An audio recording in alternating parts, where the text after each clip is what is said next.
Le gaspillage alimentaire, quels enjeux et solutions de la fourche à la fourchette? On en parle ici même à l'antenne de Sial TV. Les solutions existent, elles sont nombreuses. Encore faut-il mettre les énergies dans le bon sens, mobiliser tous les maillons de la chaîne. On va donc en parler avec nos invités à la tribune. Honneur aux dames. Elisabeth Laville, bonjour. Vous êtes fondateur et chief entrepreneur au cabinet Utopie. On vous connaît puisque c'est votre deuxième intervention à l'antenne de Sial TV. Elisabeth de Rancourt, bonjour. Vous êtes responsable du développement durable chez Elior Restauration. Votre retour d'expérience nous sera précieux. Christian Audic, alors vous avez dit j'ai plein de ex, mais quand on regarde votre parcours, c'est formidable parce que vous avez été patronne d'un centre anti-cancer, vous êtes intervenu dans la filière la production agricole, vous avez été secrétaire général de la FEF, vous avez été patronne d'un Leclerc, vous avez également fédéré toute la filière, donc votre retour d'expérience sur tous les maillons de la chaîne nous sera également précieux. Côté et homme, bonjour messieurs, donc Paul Ménessier, vous soyez le bienvenu, vous êtes chef du service alimentation à la direction générale de l'alimentation, la DGAL pour les intimes. Olivier Blon, vous êtes rédacteur en chef à la fondation Good Planet. Alors, mesdames et messieurs, le gaspillage, on en parle récemment, pas mal d'articles de presse, des reportages télé qui ont marqué les esprits. Je vous propose de rentrer tout de suite dans nos débats avec peut-être vous, effectivement, Elisabeth, puisque c'est devenu un rituel. Campez-nous un petit peu le sujet, l'expertise des sujets durables. Alors le sujet du gaspillage alimentaire, c'est un sujet qui monte, vous avez raison, on a vu le reportage sur Canal+, etc. La raison, et je pense que Paul en parlera mieux que moi, c'est notamment le fait qu'il y a une montée en puissance des politiques publiques sur le sujet, avec une année, l'Europe a annoncé déjà au début, ça devait être 2013, finalement ça sera 2014, qu'il y aura une année internationale de lutte contre le gaspillage alimentaire, qui du coup va être déclinée dans les différents pays, j'aime pas trop ce terme décliné, du reste ça fait déclin, mais en tout cas adaptée ou développée dans les différents pays, avec un objectif assez ambitieux qui est de réduire le gaspillage alimentaire de 50% à horizon 2025. Alors peut-être juste pour camper, après on pourra parler de la définition du gaspillage alimentaire et qu'est-ce qu'on met dedans. Et à l'évidence, un produit, j'en sais rien, un plat cuisiné ou un yaourt qu'on a acheté, qu'on jette parce que la date de limite apparaissant sur l'emballage est plus ou moins périmée, c'est différent d'une épluchure de pommes de terre, à l'évidence, que ce soit en restauration collective ou chez le consommateur. Mais néanmoins, aujourd'hui, les chiffres alors en tout cas de la FAO, les Nations Unies, etc., c'est en gros un tiers de la nourriture qui est produite dans le monde est jetée sans être consommée. Donc encore une fois, il va falloir regarder ce que c'est concrètement, à quel niveau dans la chaîne de production c'est jeté, parce que ce qu'on sait déjà, c'est que dans les pays du Sud, c'est davantage jeté sur l'amont agricole, entre le moment où c'est cultivé, les problèmes de stockage, problèmes de conservation, problèmes de transport. L'essentiel, et d'ailleurs c'est en général plus de 30% est jeté en amont, et on sait que dans les pays occidentaux, on va plus avoir un espèce de centre de gravité comme ça qui se déplace vers l'aval, c'est-à-dire la distribution, à nouveau le transport, et puis évidemment chez le consommateur, la restauration, etc. Mais en gros, les chiffres, c'est un tiers. Alors ça représente, je crois, 14%, ça dépend des pays, mais en gros, entre 12 et 15% du total des déchets des ménages, en tout cas. Donc c'est pas... Et des déchets municipaux, c'est pas énorme, mais c'est quand même significatif. Rien, mais ce qui est vrai, c'est qu'on sait aujourd'hui que l'agriculture a un impact, notamment environnemental, absolument colossal, qu'on est sur un tiers des émissions de gaz à effet de serre, 75% des consommations d'eau dans le monde. Et du coup, le problème, en Angleterre, un camion sur deux transporte de l'alimentation. Du coup, évidemment, si on jette un tiers de ce qui est produit, il y a quand même, d'une part, cette question de tous ces impacts environnementaux qui finalement sont générés pour rien, entre guillemets. Je crois que lors du World Water Day, il a été estimé que le gaspillage alimentaire, c'est un quart des consommations d'eau dans le monde. Donc du coup, potentiellement qui ne servent à rien. Et l'autre question qui se pose, et je finirai là-dessus sur l'introduction, c'est que quand il est question, notamment en restauration collective, mais aussi dans le budget des ménages, de faire remonter en gamme sociale, environnementale, la qualité de notre alimentation, peut-être pour acheter plus de bio, etc., plus de produits frais et autres, du coup, il y a un enjeu de où on trouve le budget pour faire ça, sachant que parallèlement, le budget alimentaire a cessé de dégringoler dans le budget des ménages depuis 30 ans. Et que du coup, on se dit, évidemment, notamment en restauration, le gaspillage alimentaire, c'est potentiellement une source de budget pour faire ça. C'est-à-dire, si on ne gaspillait pas 30 à 40% de ce qu'on produit dans les cantines, par exemple, et Elisabeth en parlera sûrement, on se dit, cet argent-là, on pourrait peut-être au moins pour partie, si on arrive à économiser, le mettre dans des produits bio ou équivalents. Alors très bien, et d'une Elisabeth à l'autre, puisqu'on vient d'évoquer réaction, on reviendra évidemment sur votre retour d'expérience détaillé dans quelques minutes, mais déjà, les cantines, c'est un bon exemple. Les cantines, c'est un bon exemple. Merci tout d'abord de donner la parole aux cantines dans cette table ronde, parce que ça me semble effectivement un sujet important. Je crois que le gaspillage alimentaire, on est tous concernés en tant que citoyens, en tant que parents. En tant que salarié, évidemment, quand nous sommes restaurateurs, nous sommes aussi également concernés.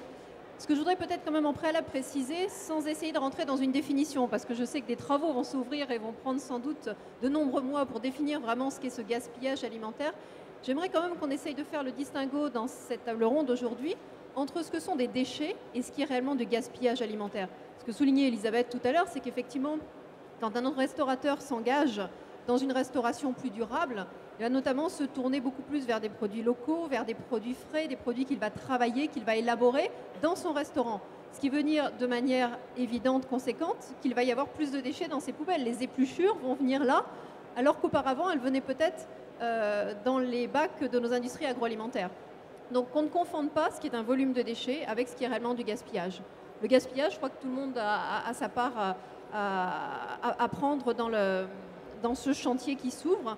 Et au niveau des lieux, on est parfaitement aujourd'hui ravis de voir les pouvoirs publics français prendre la parole sur ce sujet, annoncer des objectifs, et surtout ouvrir une campagne médiatique qui s'illustre aussi ici aujourd'hui, parce qu'un des points principaux aussi de ce sujet du gaspillage alimentaire, comme de nombreux sujets de développement durable, c'est qu'aucun acteur de la chaîne, qu'il soit à la fourche, à la fourchette ou entre les deux, à transformer le produit, à le cuisiner, aucun acteur ne peut agir seul. Ce n'est qu'ensemble que l'on peut faire quelque chose, que l'on peut sensibiliser les consommateurs et les différents maillons de cette chaîne.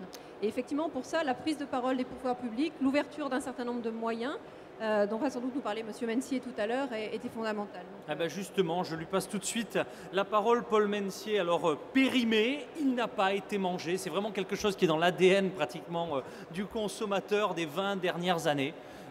Comportement sans doute mauvais, pervers, je ne sais pas. Alors, qu'en est-il effectivement de cet état de fait et est-ce qu'il y a une prise de conscience? Est-ce que les choses s'organisent aujourd'hui? Oui, bonjour. Alors, merci beaucoup de nous donner la parole pour faire part de l'engagement du gouvernement sur cette réduction du gaspillage alimentaire. Cela s'inscrit dans le projet encore plus large d'une politique publique de l'alimentation qui est conduite par le ministère de l'Agriculture, de l'Agroalimentaire et de la Forêt. Stéphane Le Foll, ministre de ce ministère, et également Guillaume Garot, qui est ministre délégué à l'agroalimentaire, viennent de présenter ces jours-ci, dans le cadre du SIAL, ce plan, ce pacte national contre le gaspillage alimentaire, dont les contours sont présentés, mais qui nécessite encore d'évaluer les engagements de chacun des acteurs, puisque comme vous l'avez déjà souligné, ce sont l'ensemble des acteurs de la chaîne alimentaire qui devront s'engager. Donc en priorité, nous allons commencer par plusieurs types d'acteurs avec des actions qui ont été déjà présentées, donc avec des actions de prévention, parce que chacun doit prendre conscience avec des campagnes de sensibilisation qu'on gaspille. Donc ce ne sont pas toujours des produits périmés, ce sont aussi des produits qui sont encore parfaitement consommables et qui pourtant se trouvent gaspillés, gâchés. Donc il y a vraiment une prise de conscience, des actions de prévention, d'éducation. Il y a des actions également qui peuvent être menées avec l'ensemble des commerçants, des industriels, pour avoir des présentations qui seront moins propices, qui conduiront moins au gaspillage, mais également des actions, puisqu'on vient de parler d'éducation, avec les collectivités territoriales, et on vient de parler de restauration scolaire ou collective de façon plus générale. Il y a dans les cantines scolaires de grandes actions à mener pour faire prendre conscience à l'ensemble des jeunes de l'importance de prendre conscience de ce gaspillage, que ce soit l'eau, l'énergie en général, mais l'alimentation qui nécessite de l'eau, de l'énergie pour la production, mais qui est une richesse à l'aube en plus des années à venir où il faudra nourrir une planète avec des ressources qui sont limitées. Voilà. Très bien. Donc une action qui est vraiment, on est bien dans le plan d'action, on n'est pas dans le discours incantatoire, des moyens, des actions à suivre dans les mois et les années à venir. Alors suite du tour de table, Olivier Blon, vous êtes donc le directeur éditorial d'une fondation, la fondation Good Planet, avec un président charismatique, Yann Arthus-Bertrand. Alors la sensibilisation, l'éducation, le public, expliquez-nous un petit peu d'abord quel est votre quotidien et votre plan d'action en la matière. Oui, ça va marcher, voilà. Tout d'abord, nous faisons de la sensibilisation, mais au travers de livres, au travers d'émissions de télévision, bien sûr. Et aussi, nous avons une action sur le terrain, principalement en Afrique, sur des projets d'aide au développement à dimension carbone, mais avec notamment des projets de compost. Donc c'est vraiment la fin du process de la lutte contre le gaspillage. Mais en fait, je voudrais vous parler surtout de notre action de sensibilisation par rapport à la problématique du gaspillage dans les pays du Sud, qui, comme l'a dit Elisabeth Laville, est très différente en fait de ce qui se passe dans les pays du Nord. Dans les pays du Nord, c'est le consommateur qui gaspille. Dans les pays du Sud, c'est tout au long de la chaîne de production qu'il y a plutôt des pertes. On utilise le terme de perte après récolte. Alors c'est l'absence de silos qui fait que, bon, par exemple, les rongeurs vont manger les récoltes. C'est des problèmes de périssage simplement le long de la chaîne de transmission, parce qu'il faut parfois une semaine pour le paysan pour amener sa production jusqu'au marché. Évidemment, c'est très différent pour les céréales et pour les légumes, mais c'est vrai que les volumes sont considérables. Au total, on a presque autant qu'en Occident. Et c'est vrai que dans les pays du Sud, c'est encore plus choquant que dans les pays du Nord, où on est quand même dans une relative abondance, même s'il y a des personnes qui sont sous-alimentées ou mal alimentées en France. Dans des pays où la famine les proportions sont vraiment pas les mêmes. C'est vraiment choquant. Et là encore, c'est tout aussi, enfin en tout cas c'est évitable. Il y a un certain nombre de solutions qui ne sont pas du même ressort. Hein. Encore une fois, c'est aider les agriculteurs et les producteurs à améliorer leur production, mais c'est possible. Et j'aimerais aussi, après, peut-être on ira dans plus de détails, expliquer qu'il y a une relation en fait. Elle n'est pas immédiate, elle n'est pas totale, mais entre les gaspillages au nord et les gaspillages au sud. Évidemment, quand on dit à ses enfants mange pas, finis ton assiette parce qu'il y a les petits Africains qui meurent de faim, c'est abusif. Mais en fait, on sait qu'aujourd'hui, les matières alimentaires sont vendues sur un marché mondial et tout ce qui participe à augmenter la demande participe à augmenter les prix. Alors c'est un peu réducteur, je le reconnais, mais ça joue quand même. Et on le sait par exemple avec le problème des agrocarburants qui ont participé à l'augmentation des prix des ressources alimentaires. Et en fait, la faim dans le monde aujourd'hui, c'est une question avant tout de pauvreté, donc d'accès aux ressources. Et tout ce qui peut faire diminuer les prix des ressources aide un petit peu. C'est vraiment beaucoup de raccourcis malheureusement, mais aide quand même à lutter contre la faim dans le monde. Merci en tout cas pour ce regard. Alors, je finirai mon tour de table avec le vôtre, Christian Ledic. Quand on préparait cette émission, vous nous avez fait profiter d'une analyse un peu originale, de regard nouveau sur ces phénomènes, et vous avez pas mal investigué, comme disent nos cousins anglo-saxons. En tout cas, vous avez mené l'enquête et vous avez des regards intéressants sur le sujet. Christian Ledic. Alors, je vais rebondir sur ce que vient de dire Good Planet en propos des pays du Sud. Effectivement, qu'est-ce qui manque dans les pays du Sud? Il manque des structures agroalimentaires. Il manque une notion de filière et il manque des infrastructures logistiques. Ça, en France, en Europe, on les a parfaitement. Excusez-moi. On les a parfaitement. Donc, parler du mot gaspillage en France nous ramène quand même à une réalité qui est un petit peu différente, qui est celle des habitudes de consommation en Europe. Si vous regardez aujourd'hui, par exemple, essayez donc de mettre un navet qui n'est pas rose dans un rayon de linéaire. C'est simple, il va être jeté. Essayez de mettre des poireaux, pareil, dans les linéaires au moment où ce n'est pas la saison, il va être jeté. Donc nous avons fait un travail au niveau de la Normandie, qui est la continuité d'ailleurs d'un livre que nous avons eu le plaisir d'écrire et de voir préfacé par Yann Bertrand, qui s'appelle « Développement durable et agroalimentaire, échange d'expériences en Basse-Normandie ». Et nous avons fait une étude sur l'ensemble de nos sous-produits ou de nos déchets. Quel est le constat que nous avons fait? Donc on ne peut pas laisser dire que les industriels ou les agriculteurs ou les distributeurs ne sont pas attentifs à ce genre de choses. Et le mot gaspillage nous fait mal, monsieur. Nous préférerions le mot optimisation. Et ensuite un deuxième mot qui viendrait en complément, que celui de la générosité. Donc dans cette étude, nous avons constaté quoi? Qu'une partie des déchets ou des sous-produits de l'agroalimentaire provenait d'erreurs de fabrication. Lorsque nous avons ces erreurs de fabrication, nous avons essayé d'étudier pourquoi nous avons ces erreurs de fabrication. C'est important, on en parle peu, des erreurs de fabrication. Ça a été brièvement évoqué, mais... Et en fait, ce sont des standards et des opérateurs sur chaîne qui ne savent pas forcément ce qu'ils ont à faire.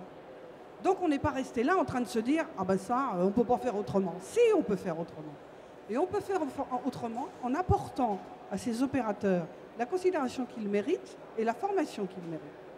En fait, on a regardé aussi au niveau des industries primaires, ce que je qualifierais d'industrie primaire, et on a travaillé avec un certain nombre de producteurs de légumes pour regarder un petit peu ce qui se passait sur justement ces produits qui ne peuvent pas être accueillis par la grande distribution, par les GMS. Les légumes disqualifiés, je crois que c'est comme ça qu'on les appelle.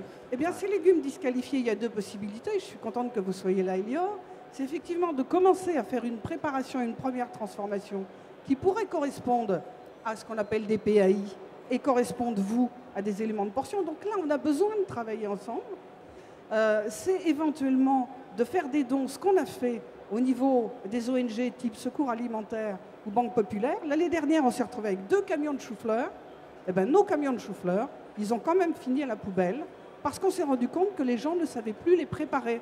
Et là, on s'est dit, on a quelque chose à faire, c'est réapprendre aux gens à faire la cuisine. Je suis désolée de faire un petit peu tout ce tour, mais il est important.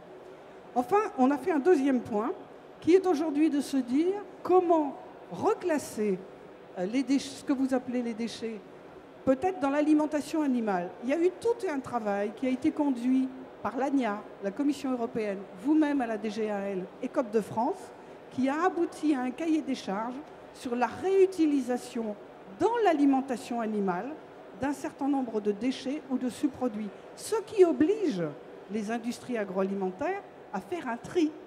Donc ça oblige à sensibiliser aussi les équipes sur place au tri de ces déchets. Enfin, autre point, nous avons dans nos sous-produits des éléments qui peuvent parfaitement servir en matière de biotechnologie. Je suis un ancien industriel de la volaille. Alors ça aussi, regard nouveau sur... Et j'ai eu l'occasion de travailler sur les plumes. Les plumes de canard contiennent de la kératine. Les duvets, tout le monde sait ce qu'on en fait des vêtements, etc. Les plumes de canard contiennent de la kératine. Et j'avais fait travailler à l'époque une université, Poitiers, pour ne pas la citer, sur l'utilisation de la kératine dans les produits de beauté et autres, mais aussi de l'utilisation de la kératine dans les polymères. Les bioplastiques. Les bioplastiques. Donc aujourd'hui, un travail se lance à nouveau avec Plast Alliance sur ce sujet. Et enfin, quand on arrive aux quelques déchets qui restent, on s'aperçoit qu'il n'y en a plus beaucoup. Et qu'à partir de là, alors il y a aussi un autre élément que j'oubliais tout à l'heure et qui est un point important, c'est les modifications et les transferts de lignes. Par exemple, quand vous passez sur un yaourt à la vanille qui va passer à un yaourt au caramel, vous avez toujours un temps dans lequel vous avez un certain nombre de yaourts qui On a un yaourt caramel vanille. Qui se chiffre, et qui est caramel vanille, mais qui est parfaitement consommable. Et dès lors qu'il ne comporte pas des éléments allergènes, il peut parfaitement faire l'objet de dons. Donc aujourd'hui, on a un certain nombre d'usines qui ont passé des accords avec des ONG, de manière à pouvoir récupérer ce produit et ne plus les jeter. Donc je ne peux pas laisser parler de mot gaspillage sans avoir quelque part un petit peu... j'allais dire les poils qui s'arrissent, non, parce que je suis non, pas... mais c'est ça, il faudrait rentrer, si je synthétise encore plus dans le détail, aller au bout, aller mettre en bout de chaîne de chaque process des réponses. Vous parlez de formation, vous parlez de contrôle de qualité, vous parlez de recherche et de diversification avec la filière biotech. On voit bien que ça part dans le bon sens, j'ai envie de dire, dans plein de directions. Et la solution, elle ne sera pas simplement, je dirais, voilà, l'issue d'une... C'est un travail en commun. C'est un travail commun. Et nous serons d'ailleurs candidats pour être un atelier test. Et c'est effectivement un travail commun qui doit être mené avec l'ensemble des maillons de la filière, avec une sensibilisation quand même des consommateurs qui est important. Alors on a un petit peu pris conscience du problème, on a déjà évoqué des solutions, on va commencer vraiment à les lister, essayer d'établir le catalogue. J'espère que ce ne sera pas l'inventaire à l'après-vert parce qu'on voit que les solutions sont multiples. Mais voilà, essayons un petit peu de fixer les solutions. Vous vouliez peut-être déjà réagir sur ce qui vient d'être dit? Oui, parce que je crois qu'il y a un enjeu quand même. Enfin, les solutions, elles commencent à être mises en œuvre. Ce qui est en train de se passer maintenant sur la prise de conscience, ça va être le premier pas parce qu'il faut déjà une volonté. C'est compliqué de changer nos habitudes.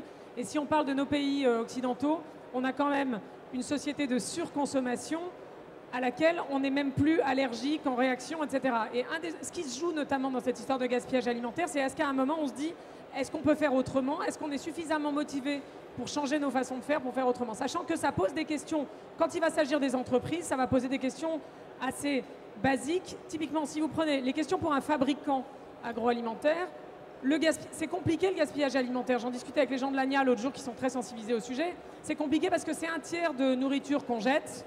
Ils le vendent. Il y a des gens qui la vendent, donc ça fait du business. Donc le fait de dire oui, on est suffisamment motivé pour s'attaquer à ce sujet, d'une certaine façon, c'est plus facile. Et ça ne veut pas dire que c'est simple pour les restaurateurs, parce que eux, c'est des achats.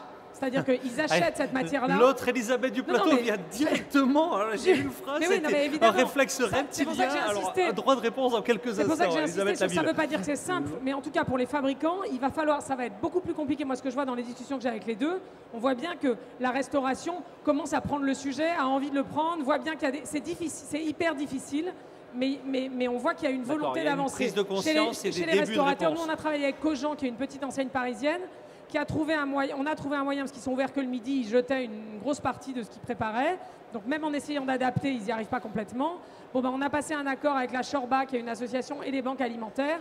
Ils ont engagé un type et acheté un camion qui fait la tournée des 18 restaurants en début d'après-midi et qui, tous les soirs maintenant, redonne les surplus, etc. Donc on voit bien que la restauration commence à se mobiliser. Il y a des initiatives chez Elior, chez Sodexo, etc. Dans les restaurations privées, il y a un resto à Sydney qui fait payer moins cher les clients s'ils finissent leur assiette. On commence à voir des initiatives. Sur les fabricants, c'est quand de fait, il y a moins de choses. Unilever a une initiative où ils distribuent en fait des kits aux restaurants en Angleterre, aux États-Unis, mais on voit bien que c'est plus compliqué parce que, en gros, les kits, produits qu'on jette. Doggy bags. Non, en l'occurrence, ils leur donnent des kits pour sensibiliser leurs clients, essayer de faire des choses, etc. Pour leurs clients restaurants, oui, c'est vraiment du côté de l'éducation. Mais on voit bien que ça va être plus compliqué parce que, en pratique, tous les produits qu'on jette, même si on fait gaffe aux dates, etc.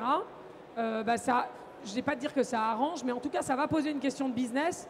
D'une certaine façon d'ailleurs les restaurateurs aussi, mais chez les fabricants ça va changer. Et chez les distributeurs. C'est-à-dire que c'est vrai qu'aujourd'hui, c'est des produits, aussi, ces produits-là, il y a bien des gens qui les vendent, même si in fine on les jette. Je parle des produits qu'on jette chez le consommateur. Pour tout le monde. D'accord. Merci de le souligner. Alors d'abord, peut-être droit de réponse sur la facilité. Enfin, je crois que c'était directement rectifié. Puis plus généralement, dans le monde de la restauration, Elisabeth de Rancourt. Je voulais réagir, mais en même temps, je confirme parfaitement ce qui vient d'être dit. Je voulais simplement compléter le fait qu'effectivement, dans le monde de la restauration, il faut cerner deux facettes, sans rentrer encore une fois dans les définitions. Il y a vraiment deux facettes à cette notion de manipulation de la denrée alimentaire en amont et en aval. C'est-à-dire quand on l'achète, ne pas oublier quand même que les sociétés de restauration sont là dans un objectif de profit, de pérennité de leur business. Elles ont en face un marché. Donc le premier des points de leur compte d'exploitation, hormis le personnel qui est le capital humain, c'est bien la denrée alimentaire. Donc le principal capital auquel on sensibilise nos équipes, auquel on forme nos équipes, c'est bien la gestion de la denrée alimentaire en amont, au niveau des achats comme au niveau de la réception et du traitement. Donc je dirais que cet aspect-là, il est traité dans la plupart des sociétés de restauration d'un certain niveau de longue date. Le prix de la cantine va bientôt changer si on finit son assiette chez Elior, Elisabeth de Rancourt. Peut-être pas. Ça se fait en France. J'ai vu dans l'heure un restaurateur japonais, je crois, qui lui surfacture. On n'est pas dans le positif, on est un peu dans le négatif. Il surfacture les assiettes qui ne sont pas terminées. Bon, une initiative, mais là où je voulais en venir sur la deuxième facette, c'est l'amont, effectivement, le lien avec les consommateurs. C'est qu'il y a derrière ça une loi du marché, en fait, une demande. Donc besoin de beaucoup d'éducation, ça a été dit un petit peu tout à l'heure, de pédagogie, et là il faut qu'on agisse vraiment à plusieurs. Mais avant d'être sur cet aspect pédagogique et savoir comment remédier à cette phase qui pour nous restaurateurs est la plus compliquée, c'est-à-dire le lien avec le convive et l'assiette qui l'attend aujourd'hui, ce à quoi il est préparé, ce qui le marketing l'a habitué à recevoir, il faut aussi travailler sur l'identification réellement des problèmes et des volumes pour savoir quels sont les endroits où réellement travailler. C'est un petit peu ce qu'on a fait au niveau de la profession de restauration. Et là, Elior a été un petit peu le leader, celui qui a donné l'impulse. Mais c'est vraiment un travail au niveau de l'ensemble du groupement national de la restauration, qui la regroupe de la restauration rapide, thématique, aussi bien que collective. On a mené l'an dernier un travail avec l'ADEME et un cabinet d'études spécialisé pour chiffrer ces enjeux de biodéchets, comprendre où étaient ces déchets, est-ce qu'ils étaient en production, est-ce qu'ils étaient dans l'assiette, à quelle phase, et combien est-ce qu'ils pesaient, de manière à sensibiliser nos équipes. Et on s'est rendu compte qu'hormis ces ratios qu'on cherchait, qui étaient importants aussi pour le ministère de l'Environnement à l'époque, dans la rédaction des décrets sur la gestion des biodéchets, on s'est rendu compte que ça a eu un impact formidable dans nos métiers, et là je parle très généralement de mes collègues et concurrents, dans la sensibilisation des équipes, qui attendaient beaucoup ce geste, qui attendaient beaucoup ce pas, mais qui est aujourd'hui très difficile à franchir parce qu'on est encore, pardonnez-moi le terme un petit peu, mais dans une forme de tabou autour du gaspillage. Le convive attend une assiette, on est là pour lui servir une assiette opulente. Quand on vient dans une brasserie parisienne, on s'attend à avoir une assiette qui déborde. Voilà, c'est ce qu'on a payé, c'est ce qu'on a été... On a travaillé pour avoir cette assiette-là. Et le phénomène en Europe est encore bien moindre que sur d'autres continents. On pense évidemment à l'Amérique du Nord et à d'autres où là, la profusion est la Tout à règle, fait. quoi. Donc il a fallu quantifier avant de passer à des phases un peu plus actives qui visent maintenant dans la plupart des entreprises. Et chez Elior, on avait commencé il y a assez longtemps à l'éducation de nos convives, en commençant par les plus jeunes parce que c'est peut-être là le plus simple. Et en même temps, on sait qu'à travers les enfants, on sensibilise les familles qu'il y a derrière. Depuis de nombreuses années, depuis 4 ans, 5 ans, on a généralisé des opérations de chasse au gaspillage. Alors ça prend la forme vraiment d'une chasse avec des fûts. Alors, ce n'est pas uniquement le gaspillage de pain, de viande, ça peut être aussi l'eau, hein, qui est une ressource importante sur la planète, en rendant visible ce gaspillage, en le quantifiant et en le commentant ensuite avec les enfants. Alors, c'est des opérations ponctuelles, mais qu'on renouvelle régulièrement dans l'année, parce qu'on se rend compte que l'impact, il est énorme. Sur une semaine de mesure, on a 10, 15, 20% de gaspillage en moins la semaine suivante. Si on continue l'opération, ça s'émousse, donc il faut y revenir. C'est une forme de sensibilisation au niveau des enfants, du moins. Ouais, Paul Mellessier, le mot, si je synthétise un peu ce qui vient d'être dit, le mot éducation revient très souvent. Éducation des équipes sur les chaînes de fabrication, éducation des enfants, sensibilisation. C'est vraiment dans la liste des multiples solutions, c'est vraiment le haut de la pyramide, l'éducation. Alors oui, l'éducation est la clé de beaucoup d'actions. Il s'agit d'agir collectivement avec l'ensemble des acteurs sur un sujet qui concerne toute la chaîne alimentaire. Donc je reviens aussi sur ce qu'a pu dire Madame sur le mot gaspillage qui peut être aussi vécu négativement par les acteurs comme culpabilisant ou stigmatisant. Et je pense que en effet, la dynamique que nous cherchons à créer autour de cette question pour en finir avec le gaspillage, ce n'est pas pour stigmatiser ou culpabiliser, c'est bien pour être dans une logique, une dynamique de progrès pour avancer sur cette cause. Donc l'éducation est fondamentale. Donc les métiers de l'alimentation, nous souhaitons mettre un focus aussi sur la nécessité d'avoir des professionnels bien formés, connaissant ce qu'ils ont à faire à chaque étape du processus d'élaboration des différents produits et donc respectueux à la fois de tous les aspects quantitatifs, qualitatifs des produits qu'ils manipulent, qui ne sont pas des produits de consommation lambda, ce sont vraiment des produits de l'alimentation qui ont un impact particulier. Donc l'éducation, c'est fondamental. Dans les cantines scolaires, nous avons lancé beaucoup d'actions pour permettre à la fois d'améliorer la qualité du contenu des assiettes, mais aussi pour intégrer la restauration dans des projets éducatifs d'établissement. On peut citer par exemple une charte qui est un référentiel qui s'appelle Plaisir à la cantine, que nous avons fait pour les collèges et qui permet d'intégrer à la fois les équipes qui préparent les plats dans une cantine, mais dans un projet éducatif d'établissement avec l'ensemble de la communauté éducative, les parents d'élèves, les élèves eux-mêmes. Là et aussi besoin de décloisonner finalement. Exactement, on a besoin de décloisonner. Et l'approche alimentation est une approche transversale qui permet de s'atteler à différentes dimensions, à différents enjeux. Et l'enjeu du gaspillage alimentaire est parfaitement intégré dans ce travail de plaisir à la cantine, où on agit à la fois sur l'éducation, donc accepter des produits que l'on ne consommerait peut-être pas facilement autrement. Certains fruits et légumes parfois sont difficiles à faire avaler à des jeunes enfants. Donc c'est tout un travail d'éducation à l'éveil sensoriel également, donc c'est un autre projet que nous avons, les classes du goût. Hein. C'est lié, voilà. sans doute. Donc tout cela est lié. Donc en agissant sur différents déterminants, différents leviers, nous pouvons arriver à aboutir à différents impacts, et notamment la réduction du gaspillage alimentaire. Donc, alors, bon, allons-y, Christiane Audic. Ah ben allons-y, enfin Christiane, ensuite très Olivier rapidement Blond. quand même. Éducation, oui, implication aussi. Implication et transversalité, c'est important. Je vais prendre un exemple entre les industriels et les distributeurs. Je pense qu'on a besoin de mener une réflexion, en particulier sur la logistique et la supply chain. C'est très important d'y réfléchir parce que si, par exemple, on nous demande de livrer le samedi matin ou le vendredi soir un camion de légumes qui ne va pas être vendu le samedi et que le lundi, il est abîmé, il va se retrouver à la poubelle. Donc là, il y a quand même quelque part une réflexion à mener au niveau de l'implication de l'ensemble des acteurs. Ouais. Et je crois que ce qui est important, c'est vrai, mais c'est que dans ce tour de table... Un distributeur va vous dire 2 heures de rupture d'appro de rayon, c'est tant de... Donc effectivement que c'est important, mais on voit bien mais que il faut s'en parler. Je veux dire, il y a aussi aujourd'hui des moyens, sans doute, de plateformes d'éclatement qui peuvent peut-être éviter que ce soit directement dans les magasins. Quelquefois, on nous demande en urgence de livrer un magasin et on va retrouver notre produit le lundi matin dans la poubelle. Des schémas logistiques qui ne privilégieraient pas que la rapidité d'approvisionnement, du supply chain, mais également les problématiques anti-gaspillage. Alors, Olivier Blon, je vous ai... Oui, juste pour Oui. rebondir sur quelque chose qui ont été dit et avec qui je suis entièrement d'accord. Juste sur la quantification, c'est quelque chose de très important parce que ça permet pour le grand public de réaliser les choses essentielles. Et c'est vrai qu'il y a un certain nombre de gestes du quotidien qui sont passés maintenant dans les comportements. Par exemple, c'est la caricature, mais fermer le robinet quand on se brosse les dents. Bon, si on regarde les économies d'eau qui sont en jeu, c'est une dizaine de litres, on va dire, allez, en étant assez large. Jeter 1 kilo de céréales, 1 kilo de pâtes à la poubelle, c'est environ 1000 litres. Enfin, on peut discuter des chiffres encore une fois, mais c'est 100 fois plus. Et c'est vrai que si on fait réaliser aux gens cette disproportion dans les chiffres, on peut aussi leur faire réaliser l'importance relative de tel geste plutôt que tel autre. Et effectivement, leur dire, jetez moins de nourriture et prenez plus de douches ou de bains si c'est ce qui vous plaît. Mais justement, vous pouvez faire des choix. Si vous avez un peu envie d'intervenir sur la planète, il y a des choix qui sont à faire.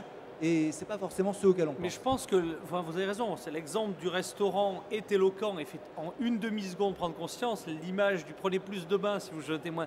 Et c'est aussi autour d'éléments forts de communication, d'anecdotes parfois qui se transforment en exemple éloquent qu'on peut facilement faire avancer un discours. Et, alors, formation, sensibilisation. Une deuxième chose aussi que j'aimerais rajouter, effectivement, c'est très important, mais c'est dans l'écologie en général, de ne pas stigmatiser, de ne pas être dans un catastrophisme qui en fait démobilise plus qu'autre chose. Et c'est vrai que l'écologie, il y a différentes manières d'en parler. Yann Arthus Bertrand, il dit que c'est un nouvel humanisme. Je suis évidemment complètement d'accord avec lui. Vous pouvez que souscrire au propos du président. Mais je pense que c'est aussi simplement être plus malin. Et je trouve que c'est quelque chose qui est important à dire, c'est que l'écologie ou la prise de conscience, la responsabilité, c'est pas seulement un devoir moral, au sens quelque chose qui va nous coûter, c'est simplement une approche plus intelligente, plus rationnelle de la société et dont on va tirer profit. Je pense qu'il y a des... Tout ça est vrai et il y a quelques points d'action sur lesquels ça va être compliqué de changer. Je pense que si on aborde ce sujet vraiment, enfin je pense que c'est du boulot que font les pouvoirs publics. Les freins sont importants, allons-y. Il faut quand même avoir bien conscience que c'est pas que, ça va pas que être sympa et ça cool. Ça va pas être du yaka faucon. Juste un exemple, notamment sur notre culture de l'abondance et de la surconsommation, il y a un point qui est hyper compliqué, c'est par exemple les promotions dans les supermarchés. Si vous avez globalement, on sait que la promotion... Beaucoup de hochements de tête autour de la table. La promotion incite à l'achat d'impulsion et incite à acheter à minima plus que ce dont on a besoin. Parce que si j'avais prévu d'acheter 4 yaourts et qu'il y en a 10 en promo, je vais prendre les 10 en promo en ayant l'impression de faire une super affaire. De 4 Sauf qu'in fine, si j'en jette 4, parce qu'en fait, déjà, j'avais prévu d'en consommer 4, j'en ai pris 8. Bon, voilà, bref, j'en jette 2. Et donc, on sait que... Alors, en Angleterre, par exemple, ils ont commencé à travailler sur ce sujet-là. Le ministre de l'Environnement avait plus ou moins pris position, mais pas vraiment sur cette question d'un produit acheté, un produit offert, par exemple. Et on a eu des initiatives, on a vu Tesco, par exemple, faire des promos de type un produit acheté cette semaine, le produit offert, vous l'aurez la semaine prochaine. Donc, on commence à voir, mais c'est hyper compliqué quand vous parlez de ça avec la distribution. Oui, après, il faut des systèmes d'information, oui, puis de la gestion distribution des va vous dire, moi, promos, mon chiffre d'affaires dépend du fait que j'arrive à faire ça. Dans la restauration, on a plein d'exemples de cas où, ça a été évoqué par Elisabeth tout à l'heure, le buffet gratuit, par exemple, à volonté sur ce que vous voulez.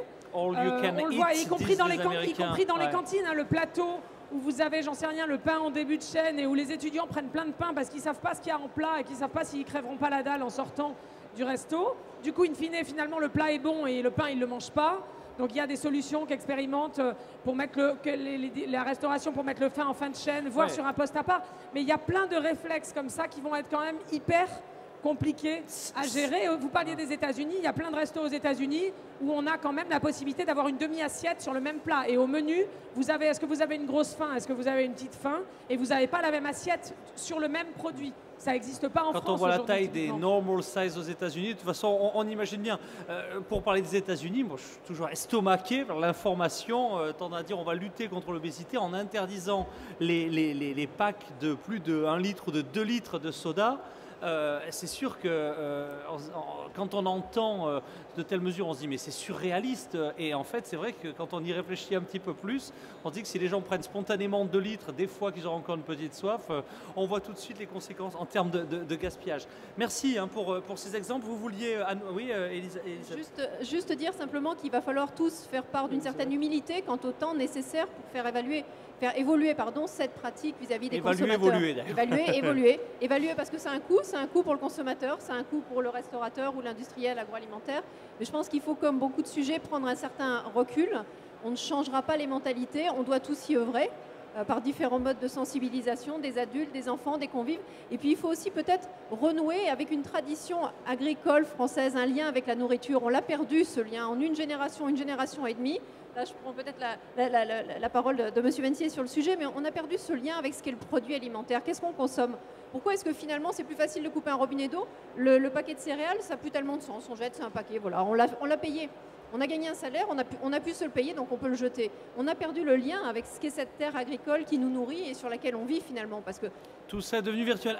Alors oui, Elisabeth, juste un point, il est 55, donc je vous donne la parole et ce sera dans la foulée le mot de conclusion. Elisabeth, oui, non, je voulais juste dire quand même, les études, en l'occurrence elles sont en Belgique, celles-là, mais disent que le coût du gaspillage alimentaire pour un ménage, c'est quand même 175 € par personne et par an. Donc c'est vrai que ça vaut, c'est un peu le point qui était évoqué là, ça vaut le coup de donner quelques repères. Oui, Elisabeth. Dans les chiffres qu'on a vus ce week-end dans les propos du ministre, on parle de 20 à 30 kilos de gâchis alimentaires par personne, et donc de 400 à 500 par foyer, 400 à 500 € par foyer. Mettez ça au rapport d'un SMIC, c'est quand même impressionnant. C'est plus que représentatif.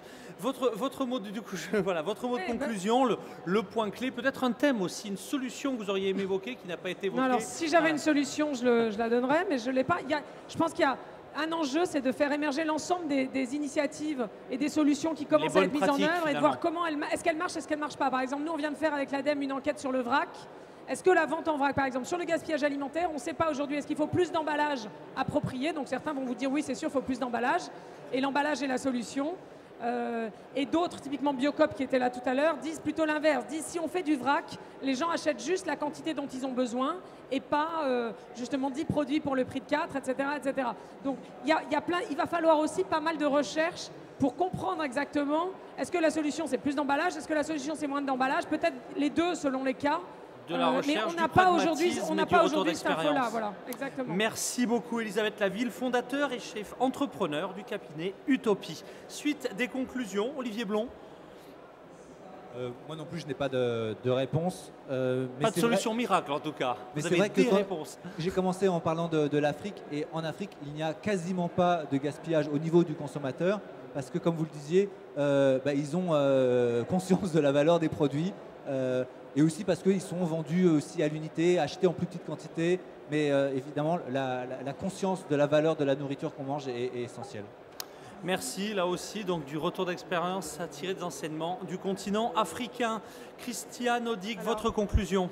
Très rapidement, je vous rejoindrai, Elisabeth, en disant nous sommes aujourd'hui dans une civilisation de confort. Michel Godet vient d'écrire un ouvrage en nous disant que nous pleurons la bouche pleine. Je crois que c'est vrai aussi au niveau de l'alimentation. Donc il faut sortir de cette idée de l'alimentation de confort pour redonner toute la valeur nourricière, cette notion de l'alimentation nourricière. Je crois qu'on l'a perdue. En Afrique, ils l'ont gardée. Et dans les pays comme l'Asie, ils l'ont gardée aussi parce que ce sont des pays qui ont faim. Nous l'avons perdue depuis maintenant à peu près une vingtaine d'années. Souvenez-vous, dans les années 90, quand les agriculteurs ont fait sur les Champs-Élysées un champ de blé, combien de gens savaient? Combien de jeunes sont venus voir en disant « étonnant ». Combien de jeunes s'imaginent que les poissons sont carrés avec un œil parce qu'ils voient que le poisson pané. Voilà. Eh bien, merci en tout cas pour ce beau rappel en plein cœur du CIAL, de cette alimentation nourricière. Merci Christiane Audic d'avoir participé à cette émission. Votre conclusion, Paul Ménessier? Eh bien, nous donnons rendez-vous à tous les acteurs sur le site gaspillagealimentaire.fr qui vient d'être lancé, qui est sur le portail aussi alimentation.gouv.fr. Tous les acteurs vont pouvoir travailler avec nous et conformément aux souhaits de nos ministres Stéphane Le Foll et Guillaume Garot pour vraiment avancer sur cette question, avoir des objectifs quantifiés, ambitieux, hein, donc, qui ont été cités avec différents objets, mais production, toute la chaîne alimentaire, transformation, distribution, restauration collective, restauration de tous les domaines. Les consommateurs aussi doivent être sensibilisés. Donc il faut identifier les bonnes initiatives, les bonnes idées qui ont pu germer partout, les valoriser, les mettre ensemble et puis essayer, en les évaluant, de voir ce qui est le plus efficace pour aller à l'essentiel et progresser tous ensemble. Voilà. Un portail à suivre de près. Merci Paul Menessier d'avoir participé à cette émission. La conclusion des conclusions, Elisabeth Derancourt, Elior. Comme je le disais un peu en introduction, ce portail, c'est effectivement une belle opportunité. J'espère aussi qu'il ouvre un temps d'échange et de travail encore plus fructueux dans les mois et les années qui viennent entre les différents ministères et les acteurs privés qui sont volontaires pour avancer. Elior, vous l'avez compris, en fait partie. Je voulais aussi faire le lien, peut-être, pour reprendre un peu la terminologie, ce mot de gaspillage, moi aussi, me dérange beaucoup. J'aimerais mieux qu'on parle d'efficience alimentaire, d'optimisation. C'est en tout cas comme ça que j'essaye chez Elior d'avancer sur ces sujets-là. Elior, notre promesse, c'est un monde d'attention porté à l'autre, porté à la qualité. On rejoint très très bien ces notions-là. Puis je voulais aussi faire le lien avec d'autres travaux dont on aurait pu parler à la marge, d'autres ministères qui nous amènent à nous pencher les mêmes questions finalement. Quand on travaille demain et après-demain, ont lieu de nombreux groupes de travail au ministère de l'Environnement sur la thématique des biodéchets. C'est forcément des sujets qui sont liés et qui sont liés par cette notion justement d'efficience. Donc là aussi, un souhait à formuler, c'est que tous ces travaux se rejoignent au plus vite pour qu'on avance. Merci Elisabeth Derancourt, responsable développement durable Elior Restauration. C'est quasiment la fin de cette émission. Avant de nous quitter, j'aimerais vous donner aussi un rendez-vous. C'est le pôle de compétitivité Valoriale donc à l'Agrocampus Ouest à Rennes le 27 novembre 2012. Organisera donc un colloque sur le sujet. Donc vous pouvez vous renseigner bien sur ce sujet à l'adresse www.pôle-valorial.fr/colloque. C'est la fin de cette émission. À très bientôt à l'antenne de Cial TV.